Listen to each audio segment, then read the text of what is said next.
সুপ্রভাত বন্ধুরা, আশা করি তোমরা সকলেই ভালো আছো। তোমাদের ভালোবাসায় আমরাও ভালো আছি। সবাই আস্তে আস্তে সুস্থ হচ্ছে, তবে হ্যাঁ, ধৈর্য তো ধরতেই হবে, কিছু করার নেই। আর আজকে ওয়েদার, কালকে অত সুন্দর সকালে বৃষ্টি দিল, বিকেলের থেকে রোদ, খটখটে রোদ, গরম বাড়া শুরু হয়ে গেল। আবার আজকের ওয়েদার দেখো, রোদ সূর্য মামা এরকম করে তাকিয়ে আছে আমাদের দিকে, মনে হচ্ছে যেন এক্ষুনি জ্বালিয়ে দিবে সব কিছু। ভালো লাগছে না, রোদটা এরকম দেখলেই না আরও বেশি গরম লাগতে শুরু করে, কাজ করতে ভয় লাগে। পুরো দিকটাই আমার রান্নাঘরের দিকটা, সেই জন্য আর ভালো লাগে না ওই ঘরটায়, ঢুকতেই ভয় লাগে। অথচ ঘরটা কিন্তু বেশ ঠান্ডা হয়ে যায় রাত্রেবেলায়, আবার সূর্য থাকে না তখন আবার ঠান্ডা হয়ে যায়। অনেকগুলো জানালা রয়েছে সেই জন্য। আজকে হচ্ছে বৃহস্পতিবারের জন্য ফুল টুল তো কালকেই ঘরের চোটে রেখে দিয়েছিলাম, বাড়ির ওপর থেকেই দেখেছো হয়তো ব্লগের দিকে। একটু আগেই ভাবি, এখন না একটু আগের থেকে এইসব জিনিসগুলো ভেবে রাখা প্রয়োজন। নিত্য প্রয়োজনীয় যে জিনিসগুলো লাগবে, যে হারে বৃষ্টি শুরু হয়েছিল কালকে সকালে, সেটাই ভাবতে হয়েছে। আর তোমাদের মনে হচ্ছে না যে আমার পিছনে কি যেন একটা নাচ? এই দেখো, দেখতে পাচ্ছ? এই এই এই এই চল রাখো। কালকে তো উনি গিয়েছিলেন কাজে, আবার একটু সারাদিনের জন্য গিয়েছিলেন অফিসে, সেই কারণে কালকে এই সোফাটা খুব কান্নাকাটি করেছে, খুব, তাই না? খুব কান্নাকাটি করেছে। যে কি বলবো, শোনো কি হয়েছিল? কষ্ট হয়েছে কালকে। কার কষ্টটা হয়েছে? কালকে সোফাটার খুব কষ্ট হয়েছে, সেই জন্য সোফাটা সারাদিন খুব কান্নাকাটি করেছে। এখন ওকে বলেছে সকালবেলায়, এখন বসেছিলাম। দেখাই তোমাদের, জীবনে আমাদের অনেক রকম অনেক কিছু চলে। এই যে এটা হচ্ছে, এই যে যাদের হাতে স্ট্রেংথ কমে যাবে, এটা এই জিনিসটা কিনে নেবে, নিয়ে যাবে, মাঝে মাঝে করবে। এটা শুধু যে মানুষের রোগ হলেই করে তা নয়, এটা কিন্তু বয়সকালেও আমাদের স্ট্রেংথটা কমে যায়। আমাদের যাদের আস্তে আস্তে বয়স বাড়বে, বিশেষ করে মেয়েদের মনোপোজের পর একটু স্ট্রেংথ কমতে শুরু করে, হাড্ডি গুড্ডি ভাঙে পট করে, তাদের জন্য মাঝে মাঝে একটু এরকম করবে। আমাদের যদিও খড়াই খুন্তি হাঁটা কম, বেলন চাকি করতে করতে ডান হাতে স্ট্রেংথ ঠিকই থাকে, এই যে আমার বা হাতের স্ট্রেংথ কিন্তু অত বেশি নেই। এটাতে যত তাড়াতাড়ি করতে পারছি, এটাতে পারছি না। এটা ওকে দিয়েছে ডাক্তার, এটাও আমাকে করাতে হয়। ও নিজে নিজে করবে না, এত অলস। নিজে নিজেই যে একটু দায়িত্ব সহকারে জিনিসটা করবে না। তা চলো, আজকে সকাল সকাল অনেকগুলো গল্প তোমাদের সাথে হয়ে গেল, শুরু করে দিলাম আজকের ব্লগটা। এখন থেকেই দেখতে থাকো, সবাই খুব ভালো লাগে। উপরের এই ফ্যান, আর আমার যে হয়েছে সমস্যা, হয়েছে হরিনাম কীর্তন এখন হচ্ছে না, কিন্তু রাত্রি না, বিকেল হলেই ওটা তো শুরু হয়ে যাচ্ছে, আর আমি তারপরে থেকে কোনো ব্লগই সামনাসামনি করতে পারছি না। সবই ভয়েস ওভার দিচ্ছি, তাও তো জানলা টালনা সব বন্ধ করে নিয়ে ভয়েস ওভার দেওয়ার চেষ্টা করছি, তারপরেও সাউন্ড চলে আসছে। কষ্ট হচ্ছে তোমাদের। ওরাও বৃষ্টি না নামা পর্যন্ত বন্ধ করবে না। আর শুনছি তো আজ, সেদিন বললো আজকে থেকে, আজকে জানি না কী হবে, কালকে বুঝতে পারবো যে ওরা আবার সারাদিন ব্যাপী সেটা শুরু করে, মানে 24 ঘন্টায় অষ্টপ্রহর করতে থাকে হরিনাম কীর্তন। আর এই বছর হাঁটতে গিয়ে দেখছি এবছর আরও 2 জায়গায় হরিনাম কীর্তন হচ্ছে মালদা শহরে। এই হরিনাম কীর্তনটা অনেক বছর ধরে এই জায়গাতে, এই মণ্ডপে, আমাদের বাড়ির কাছে যে 2 নম্বর কলোনি মণ্ডপ, সেখানে অনেক বছর ধরে, মোটামুটি ধরো হয়তো আমার বিয়ের পরই, তখন তো বহরমপুরে থাকতাম, তাও মেয়ের জন্মের এই 9 বছর তো হবেই আমি দেখছি এখানে কীর্তন হয়।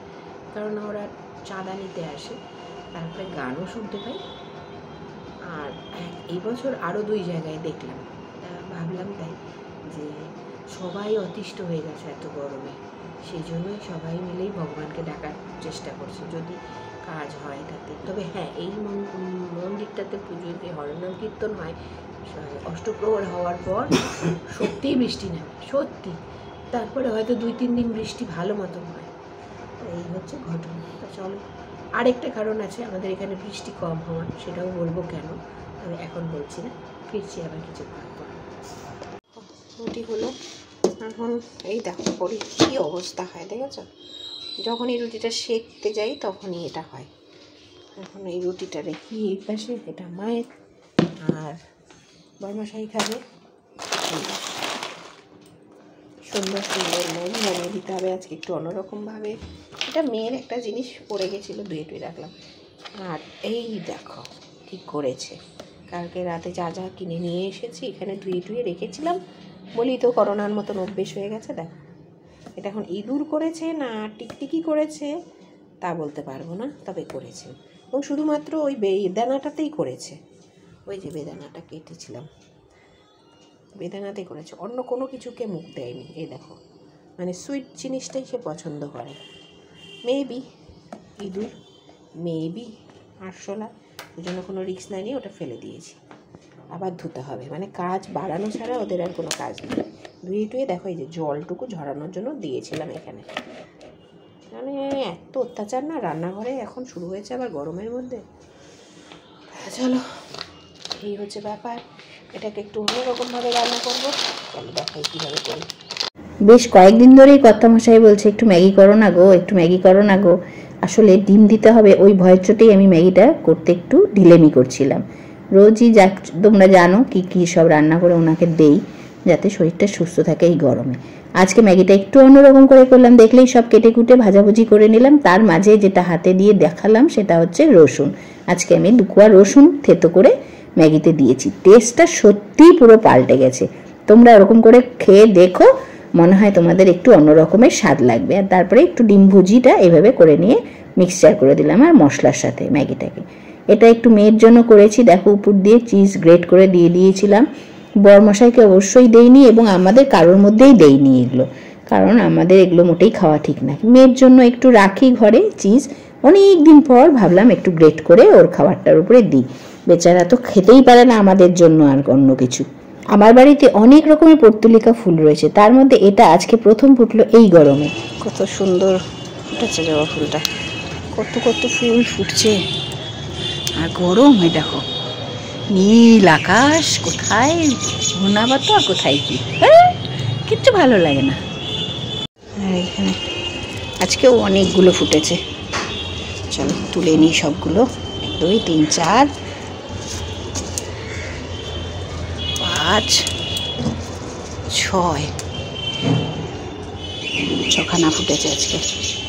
চলো গাছে গোড়ায় দেখো শুকিয়ে গেল, চাল দেওয়া জল দিতে হবে। কত কত সাদা রঙের এই ফুল ফুটেছে, নয়নতারা। এটা না, এটা কালকের বাসি ফুল। চলো কতগুলো ফুটেছে দেখো। এরপরে আবার চলে আসলাম রান্নাঘরে, বাকি কিছু রান্না আছে সেগুলোও সারতে। এক এক করে করে নিচ্ছি সব রান্না। এখানে দেখো রায়খয়রা মাছ আরও কিছুটা ছিল, সেগুলো হলুদ লবণ মাখিয়ে নিচ্ছি, ভালো করে কড়া করে আগে ভেজে নেব। আর এদিকে মশলার জন্য মিক্সিতে রেডি করে নিয়েছি বেশ খানিকটা টমেটো, ধনে জিরের গুঁড়ো, কাঁচা লঙ্কা, আর তার সাথে অবশ্যই অবশ্যই যে আদা বাটা ছিল সেই বাটাটা খানিকটা। আমার মশলা রেডি। এবারে এক এক করে মাছ ভেজে তুলে রাখার পর বড়ি দিয়ে বেগুন দিয়ে করব, তো সেই জন্য বড়িটা প্রথমে ভেজে তুলে রাখলাম। এখন আলুটা একটু ভালো করে লাল করে ভেজে নিয়ে মশলাগুলো দিয়ে দিলাম। তারপরে মশলাটা কষে ওঠার পর যখন তেল ছেড়ে দিল তখন তার মধ্যে এক এক করে বড়ি, ভেজে রাখা বেগুন, মাছ সব কিন্তু দেব। কিন্তু তার আগে অবশ্যই মশলা কষে যাওয়ার পর দিয়ে দিলাম খানিকটা গরম জল। তারপরে ঝোলটা যখন ফুটে উঠেছে তখন এক এক করে প্রথমে দিয়েছি বড়িটা, কারণ বড়িগুলো কেন জানি খুব একটা ভালো পাচ্ছি না। এগুলো অবশ্য মশলা বড়ি, সেটা কিছুটা ফুটে উঠে গেল বড়িটা, তারপরে দিয়ে দিলাম মাছ টাছগুলো আর বাকি সব কিছু।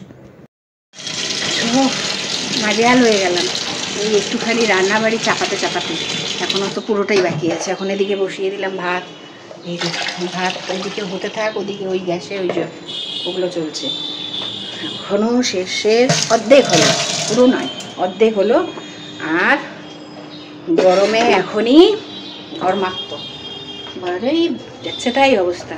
কালকে কি সুন্দর ওয়েদার ছিল, আর আজকেই আবার বিকেল থেকেই।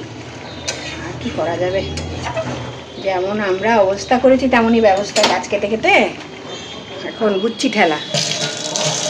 এদিকে দেখো ধরিয়ে দিতে ভুলে গেছি, ধরাই। এদিকে চলো আরও কিছু কাজ বাকি আছে, সেগুলো সব সারতে থাকি, ওটা নামলে পরের রান্না আবার। এই যে সব সবজি চাল এগুলো ধোয়া জল গাছে দিয়ে আসি। আর কি রোদ দেখো, বাপরে বাপ। এই যে কুমড়ো নিয়েছি, একটু শুকাতে দিয়েছি, এত রোদ এখনই শুকিয়ে যাবে ওটা। দেখো এখন বসে পড়েছি সব নিয়ে। এই যে আজকে আসলে বুদ্ধ পূর্ণিমা, সেই জন্য একটু ঘরে একদম ভোগ টোগ তো আর দিতে পারছি না। তার মধ্যে আজকে বৃহস্পতিবারও পড়েছে। আগে হলে পরে বৃহস্পতিবার পূর্ণিমা পড়লে আমি পুজো করি, কিন্তু আজ এবার আর সেটা সম্ভব হলো না। কেননা জানোই তোমরা পরিস্থিতিটাই একটু অন্যরকম এই মুহূর্তে। তাই ফল ফলানি দিয়েই বুদ্ধ পূর্ণিমার দিন পূর্ণিমার একটু লক্ষ্মীর প্রসাদ দেওয়া হবে, মানে একটু বেশি করে ফল টল কাটাবে। রোজ তো দেওয়াই হয়, একটু স্পেশাল যেটুকু পাওয়া যায় সেটুকুই। আর এই সময় তো বিখ্যাত একটি ফল, যেটা হচ্ছে তালের শ্বাস, সেটা বেশ সুন্দর করে ঠান্ডা থাকা অবস্থাতেই ছাড়িয়ে নিলাম। আর সত্যি কথা এত নরম ছিল, খোসাটা ছাড়াতে গিয়ে দেখা গেল খোসার শুদ্ধেই অর্ধেকটা তালশ্বাস বেরিয়ে যাচ্ছে। তা আমি নিজেরটুকু খালি খুলে খুলে খেলাম, আর যার যারটা তার হাতে দিয়ে দিলাম। বললাম বাবা নিজ নিজ মাল নিজ নিজ দায়িত্বের খুলে খুলে খাও, এইসব বলে টলে যার জিনিস তার হাতে ধরিয়ে দিয়েছি জানো। তারপরেই এসেছিলাম, এই জানলাটার মধ্যে এত ঝুল পড়ে যায়। এই যে নেটটা দেওয়া থাকে না, এই নেট যেই জানলায় থাকবে সেই জানলাতেই ঝুল বেশি। আর আমার ওপরতলায় সব জানলায় হনুমানের জন্য এই নেট দেওয়া। ভাবলাম আজকে বৃহস্পতিবার, আদৌ কি ঝাড়াটা ঠিক হবে? তার মধ্যে পূর্ণিমাও রয়েছে। কিন্তু বিশ্বাস করো, এই যে এখন যেটা করছি সেটা কিন্তু রেগুলারের কাজ। রেগুলার তো আমরা ঝাড়া পোছা করি, তাহলে আমরা কি ঘর ঝাড়া পোড়া বন্ধ করি বৃহস্পতিবারে? বরঞ্চ আরও বেশি করে ঘর মুছি সেই দিন। সেটা চিন্তা করেই ভাবলাম না, এটা তো ডেলিকার কাজ, এটা তো এমন নয় যে বার্ষিক পরিকল্পনা, তা তো নয়। তাই জন্য ভাবলাম না, পরিষ্কারের জিনিস যেগুলো সেগুলো তো করতেই হবে। তাই পরিষ্কার করে নিলাম। আর এই ঝাড়ু দুটো দেখালাম না, ওই ঝাড়ু দুটো কোনো কাজেরই না, বরঞ্চ এই নারকেলের শলার ঝাড়ুটাই বেশি কাজে লাগলো আমার পরিষ্কার করার ক্ষেত্রে।